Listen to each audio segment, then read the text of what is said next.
Yolee here. She's one of the most fashionable people I know.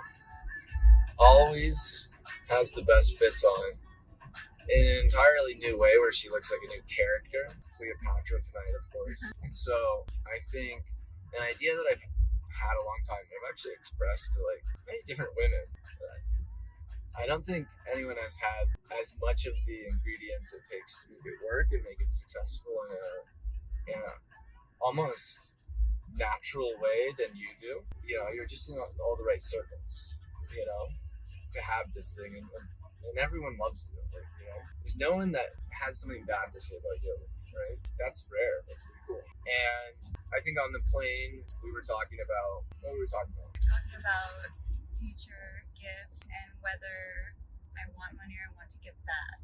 What type of abundance? Yes. And he sparked up this beautiful and amazing idea. You can do both. Absolutely. And then it's just an idea of like, how do you do both? When you get, like, the difficulty, honestly, is the right idea. Because so many people who start charities always have the massive difficulty of getting buy-in. You're always just selling almost some fictional thing. And by fictional, I mean it's harder to sell because it's not tangible, and so it never sells itself. You know, you typically don't have a product in a charity. And in fact, when you do have a product in a charity, you can't run a product business if the good costs $100 and sell it for $150. That's actually like against charitable law.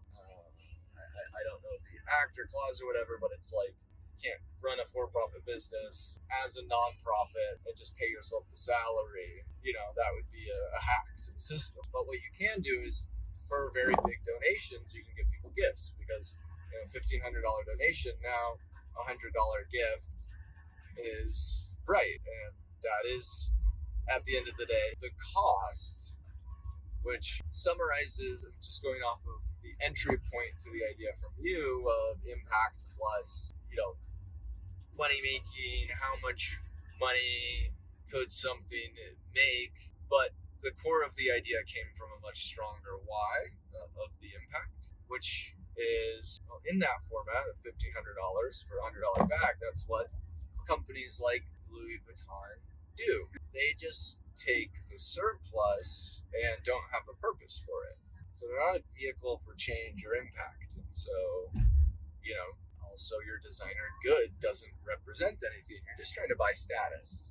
You know, that's what that product market is. And so what's super cool is that in the realm of status, a better product would be one that connects to a nonprofit. And so there's so many different factors to this essentially charity giving back, redesigning of status, which I like.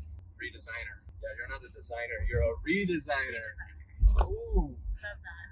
That's strong. That's a good meme. Just like trying to take the degens to regens. And again, currently we have a degenerate status symbol society. And people don't like that. Like, there are some people who view it poorly because it is somewhat of a unfortunate thing that one person may spend as much money on a bag that scientifically can literally save someone's life. And so I use the if a penny saved is a penny earned, a Louis bag is a home burned model, because that's a direct connection that a bag could be sold for, which has a tangible asset that comes along with it of a house bill. But some people may care more about the idea that their bag saved a life. And actually the calculation is, there's one study that said 800, there's the higher end of $3,000 that, you know, as long as that gets put in certain directions, that tangibly saves a life. I believe the $800 version is malaria nets that are donated. And that's crazy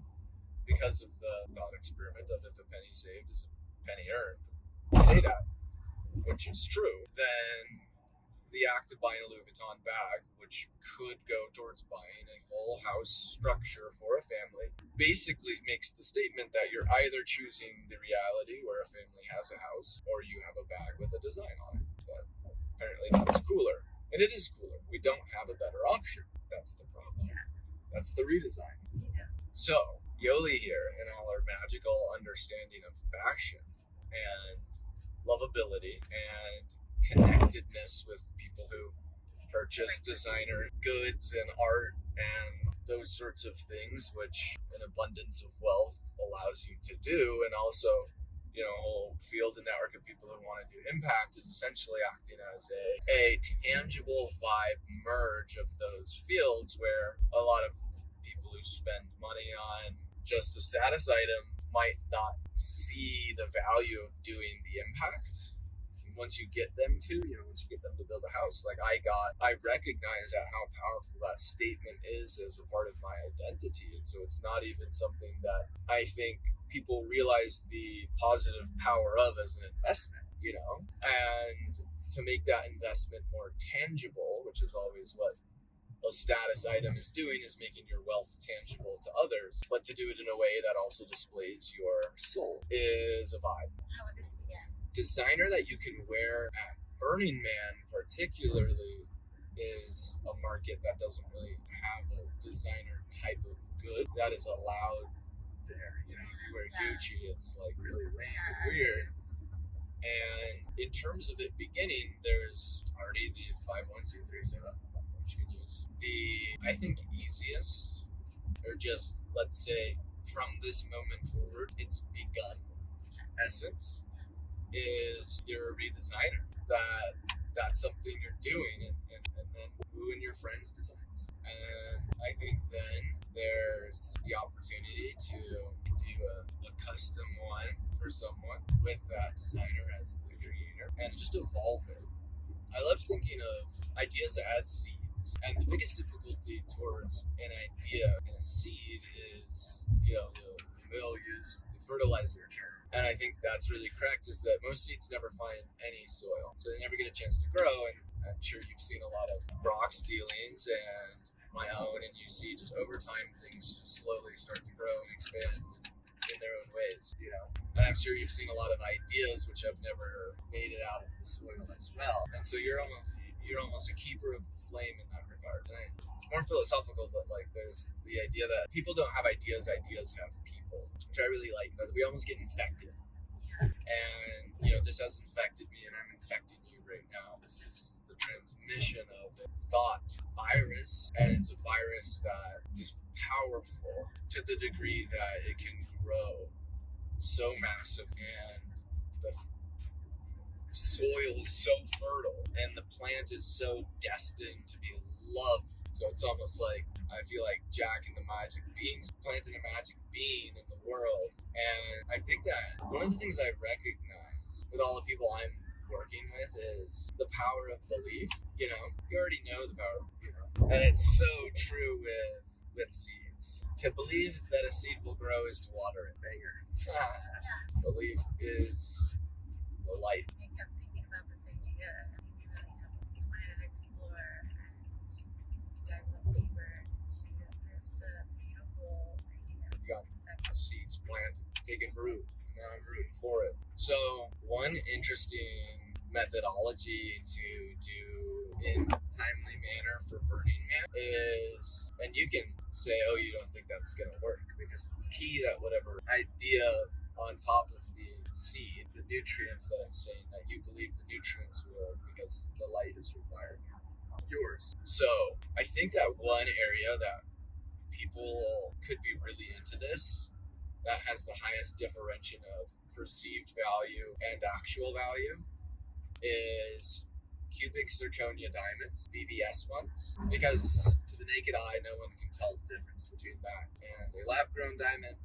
It's essentially a lower grade lab-grown diamond. And so those are cheap to the degree that you shouldn't even be scared about giving them away. And I like that, because it means you never truly need to sell, but you more need to kind of set up vibes with people, which can create a sort of easier transaction. And so, and it could be lab-grown diamonds. The differential there is big on the cost of rings. People know that, and they think of rings as expensive, and there's just crazy good real silver cubic zirconia rings, which are not that expensive, which look really fantastic. And I think initially having a set of those on a box that says Redesigner or Redesign status, or something to do more specifically with diamonds, some meme that helps the idea transfer even from the box, the packaging of what you're showing somebody.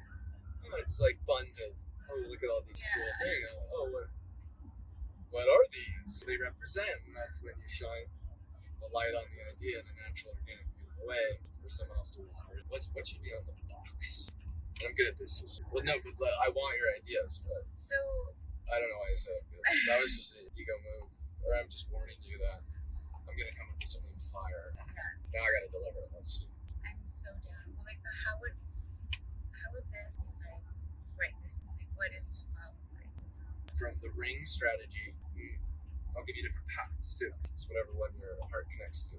The ring strategy is I'll send you a website where they sell these wholesale nice rings, and you can select a collection and then order them and get here in time for burning. So that's why just the inventory is on the way. And then in the meantime, I do think that's the correct thing to do. Call any of your fashion friends, tell them about what you're, starting. See if they're down to take that idea and ask people who have bought pieces from them before to, buy this collaborative piece. Commission one. A video would be an asset, a big one, because you don't really want to pitch each person individually. But if you reach out to your network and say, I have a life update, I'm launching something, I want to know what you think. Yeah. Okay. Then it's asking for advice, which allows a very beautiful transfer of the core idea. It could lead to connections, customers, etc. Yeah. It just helps manifest it. I love it. Okay, so throw out my idea to people I know getting advice. It could be called Rings of Fire. You could only do pink diamonds, cubic zirconia. That would be like a way to make it unique in its own right. Next, it could be called Eternal Bond, which could be a cool category. Not a lot of people want to buy their girlfriend a diamond wedding ring. Yeah. But if you really just want to show your love for them and form an eternal bond in a non-committal way, which men want, like that's something that doesn't require a certain phase. You're saying marriage. You could be married people who just want to say, you know what, I wanted to buy you something special. So that's, I think, the perfect market. Eternal bond. That's Because a diamond represents an eternal bond, but these are ones which eternally bind you to humanity in a beautiful way. It's an eternal bond between the people that you help, who you may meet one day in Metaverse or Utopia, and you'll get to say, I'm the man who built you a house. I'm excited to meet that family and the kids that grow up with that house, that helped build that school. You gotta think long term about the perks of giving. So yeah, eternal bond is pretty fire because it's a form for men to express their love for their woman, or for a woman to express her love for herself. Or any people. Human to human. Yeah. And ideas are tests. We'll see what resonates most with people long term. After you order the rings, you probably should let's start with the rings. Sell one ring, look at a video of the house getting built from the ring. Yeah. And then you can talk about the first house that was built from the eternal bond. Cubic zirconia is not a real diamond, but it's one that shines the light of your own heart. And that shines much better than that. No one says, oh, cool diamond ring. I know. How unique. How interesting and fun. I mean, I actually like stones better, like beautiful stones. It's because you're not an NPC. You're creating the most anti-NPC ring of all. Yeah. No NPC has one.